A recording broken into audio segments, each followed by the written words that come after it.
ada jutaan orang yang dengan sadar membeli BBM non-subsidi. Tentu saja yang kualitasnya betul-betul terjamin.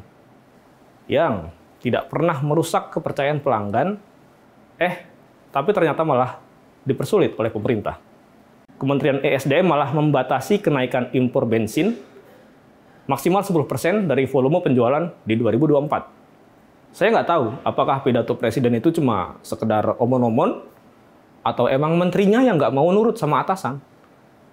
Masalah-masalah seperti ini jelas nggak hanya berdampak ke masyarakat, tapi juga ke iklim investasi di Indonesia. Aturan yang berubah-ubah. Ini jelas membuat investor berpikir 1000 kali untuk masuk. Bahkan yang sudah masuk pun bisa-bisa hengkang. Seperti halnya Shell, yang sepertinya emang udah membaca masalah ini sejak lama.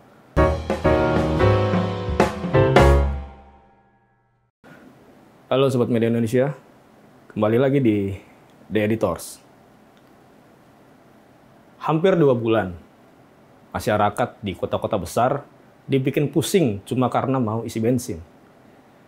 SPBU Pertamina memang banyak, tapi banyak juga orang yang masih punya trust issue karena kasus korupsi pengadaan BBM yang setelah dirunut-runut ternyata merembet ke Pertamax oplosan.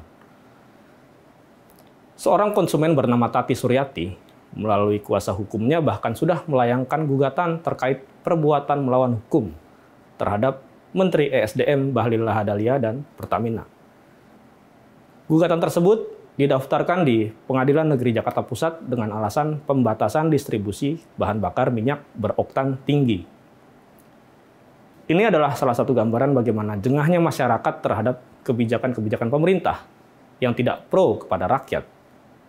Ada jutaan orang yang dengan sadar membeli BBM non-subsidi.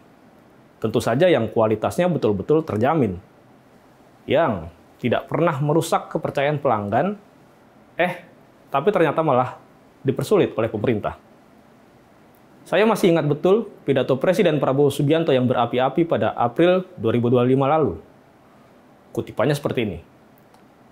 Saya sudah kasih perintah untuk hilangkan kuota-kuota impor, terutama untuk barang-barang yang menyangkut hajat hidup orang banyak. Siapa yang mampu, siapa yang mau impor, silahkan, bebas. Tidak lagi kita tunjuk-tunjuk, hanya ini yang boleh atau yang itu tidak boleh. Kurang lebih seperti itu kutipannya. Tapi kenyataannya bagaimana? Jelas, arahan ini tidak diimplementasikan oleh menteri-menterinya. Impor BBM dan banyak komoditas lainnya masih dibatasi dalam kuota. Kalau kita melihat di dalam Undang-Undang Nomor 22 Tahun 2001 tentang minyak dan gas bumi, disebutkan bahwa badan usaha swasta bisa melakukan kegiatan usaha pada hulu dan hilir sektor migas, termasuk SPBU. Namun, ini tetap sesuai dengan kuota yang sudah ditentukan pemerintah. Kemudian, apakah undang-undang ini direvisi? Tidak. Lewat kebijakan yang tertuang dalam surat edaran tanggal 17 Juli 2025, ini surat edaran keluar 3 bulan setelah pidato Presiden Prabowo Subianto. 3 bulan setelah pidato di mana Presiden menyerukan tidak perlu lagi ada kuota. Kementerian ESDM malah membatasi kenaikan impor bensin maksimal 10% dari volume penjualan di 2024. Saya nggak tahu apakah pidato presiden itu cuma sekedar omon-omon atau emang menterinya yang nggak mau nurut sama atasan.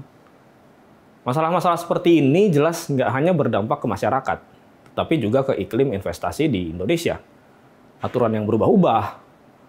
Ini jelas membuat investor berpikir 1000 kali untuk masuk. Bahkan yang sudah masuk pun bisa-bisa hengkang. Seperti halnya Shell, yang sepertinya emang udah membaca masalah ini sejak lama. Shell Indonesia resmi mengalihkan kepemilikan seluruh jaringan SPBU-nya di Indonesia ke perusahaan gabungan, yaitu Citadel dan Cefas.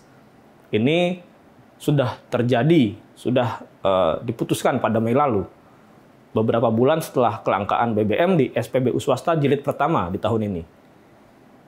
Pengamat energi dari Universitas Trisakti, Pri Agung Rahmanto, menyebut keputusan Shell ini didasari oleh pertimbangan strategi dan kondisi pasar di Indonesia.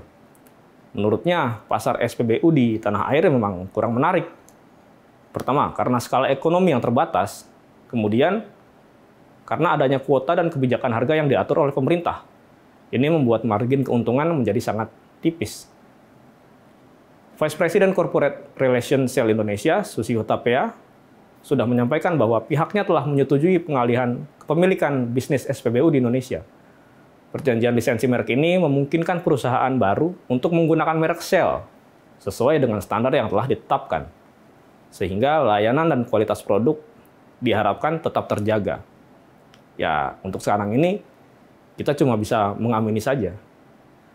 Betul bahwa minyak, termasuk BBM, sesuai pasal 33 ayat 2 dan 3 di Undang-Undang Dasar 1945, adalah termasuk cabang-cabang produksi yang penting bagi negara dan menguasai hajat hidup orang banyak.